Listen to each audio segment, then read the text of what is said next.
Damn!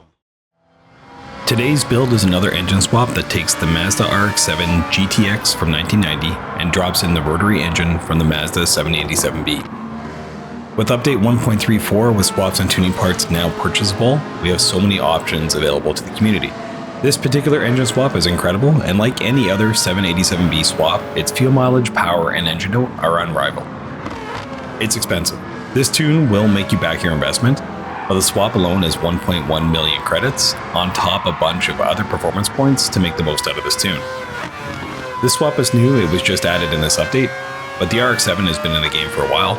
Incredibly, this car I found actually easier to tune when compared to the newer RX-7 Spirit R from 2002.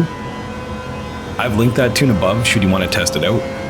It's another great tune with the same engine, but it's an older video, so check the pinned comments for tuning adjustments needing to bring it up to 1.34 standards.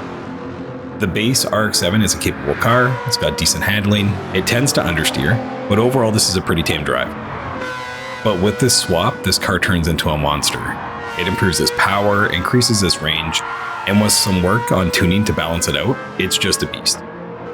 And that's what we're going to cover here. So if you're looking for more GT7 content, more swaps, and tuning in general, be sure to drop a like, as it's free to do and it helps me out, and lets me know that you like the content. I've got a bunch of tunes already on the channel, and with this new update, a ton of swaps on the way. So let's jump into it. I've tuned this car to perform at Le Mans, targeting 700 performance points level.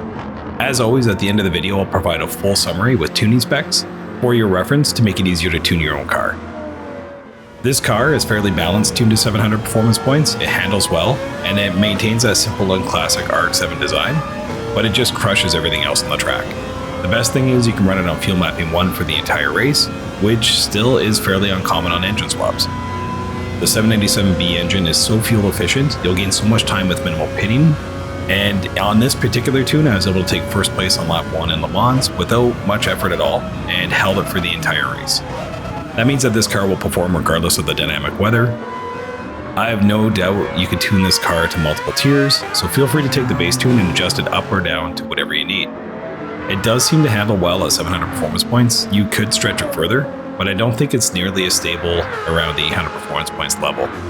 But just keep in mind that this car as built is detuned slightly to drop back down to 700 performance points, and I don't have many performance or ultimate upgrades installed.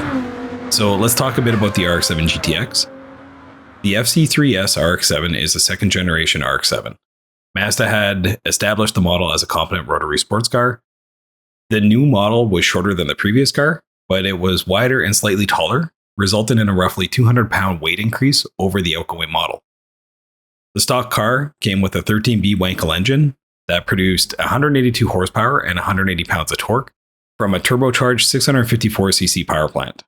To improve stability on the new car, Mazda added semi-trailer arms and lateral rods in the rear suspension that also featured a tow control hub.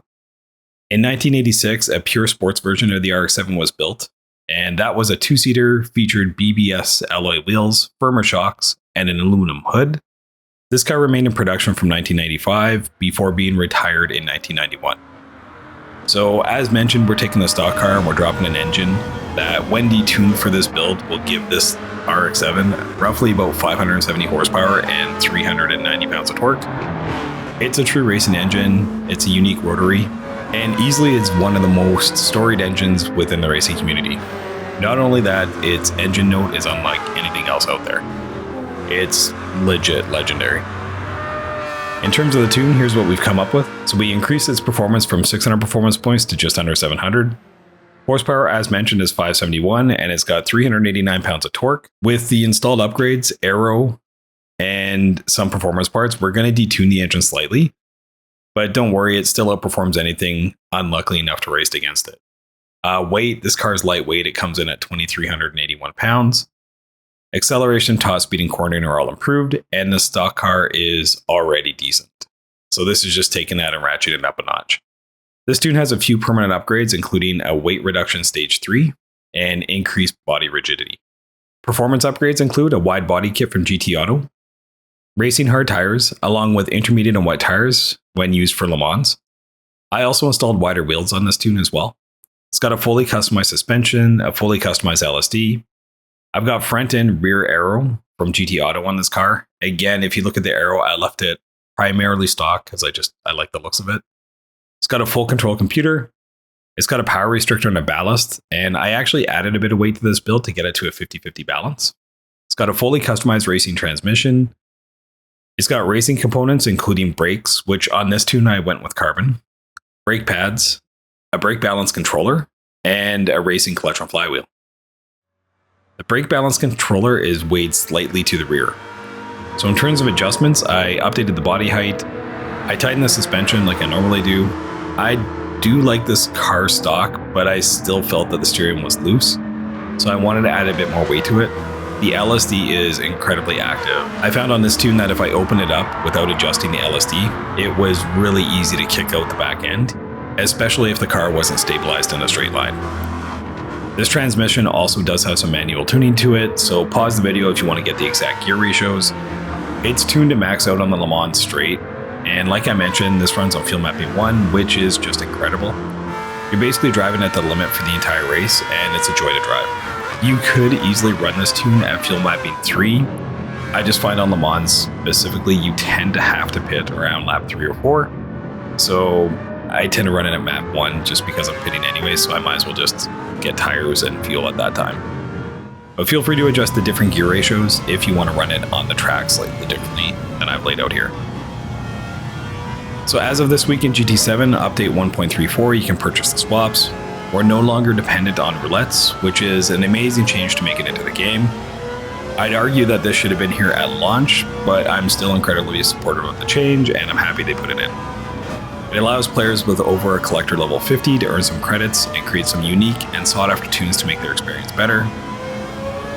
Overall, great addition.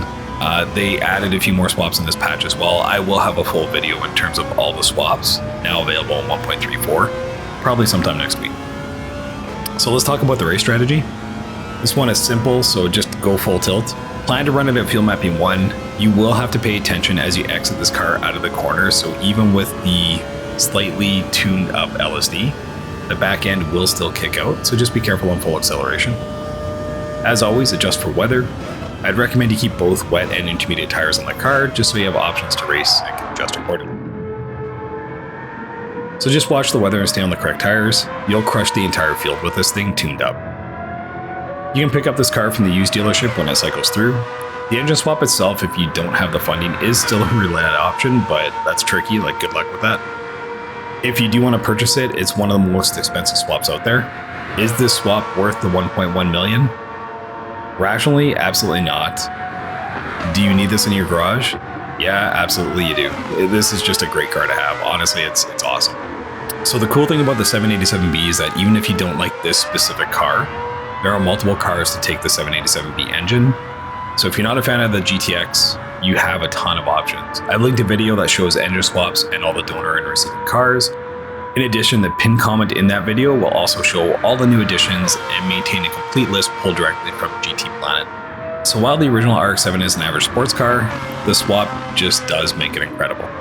The 787B swap in this car makes it a credible racer. It allows it to compete and potentially be a daily driver for credits. In addition, the car looks pretty cool and it sounds great. In terms of livery, it's one of my own creation. Should you want it, it's shared. This one is simple, it's just a paint change and some custom badging to indicate the swap. I wanted the car to look as close as possible to stock because I love those late 80s, early 90s designs, but feel free to change it up. You wanted to add a custom spoiler and increase downforce. I'm pretty sure you'd be able to squeeze even more power out of it. So do you need more power on this build? No, you don't. Are some of you going to do it anyways? Yeah, probably, absolutely, 100%. So with a larger spoiler, you can create more downforce and actually potentially drop the PP further and actually offset that with your ECU and your restrictor tuning.